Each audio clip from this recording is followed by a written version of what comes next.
Happy to welcome you here to look at 807 Franklin, 1880 Victorian, which obviously survived the 1906 earthquake and fire. Basically was halted about a block away from here.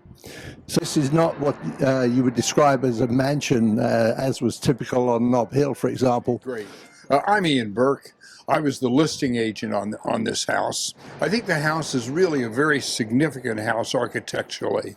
It's an Italianate style, which was really the last of the Victorian styles that was intended to imitate stone. But if you look at the window surrounds, you see there's a carved quality to it.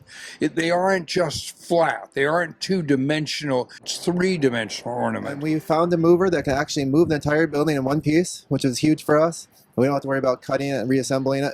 So that's going to be exciting. That'll probably be in the fall. And I'm here to talk about two things today. One is the architect of this house, Wildrick Winterhalter.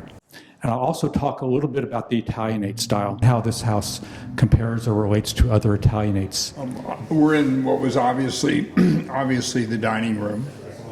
And again, you have to remember their design goals in an architect design house like this is that they're not looking for simplicity, they're looking for ornament. These glass panel doors really are a wonderful survivor. What you're looking at is wheel cut glass over a rotating stone wheel to cut the patterns in these etched glass.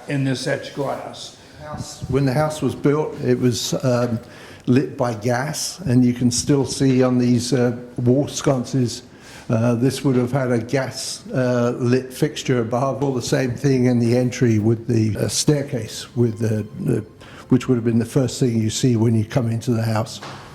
This marvelous store is really a very rare survivor. There was only one glass manufacturing company in America then doing this in Huntington, West Virginia. At 2 layers of glass, each with a slightly different coefficient of expansion. We are the architect of record involved with the plan to move this building over to Fulton Street and adaptively reuse it as a multifamily building. It exists currently at Fulton Street. There's a mortuary. So in order to fit the Victorian that we're in right now at 807 Franklin at the new site, we have to first move this building over 14 feet to the property line. Then we can move this building over 7 blocks to the new site. I found a property that was close enough to be accepted by the planning department. It's just only a couple of blocks down the street from like the Alamo Square neighborhood.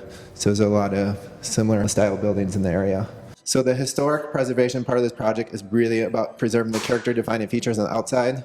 On the inside, it will be adaptively reused as multifamily. We'll keep some of these walls and keep the general feel of the tall ceilings. End up with 7 units in this building and 10 units in what was the old mortuary building. On this site, 807 Franklin, we are building a 48-unit, 9-story tall building that fits in more with the current context, and adds a lot of valuable housing to the city.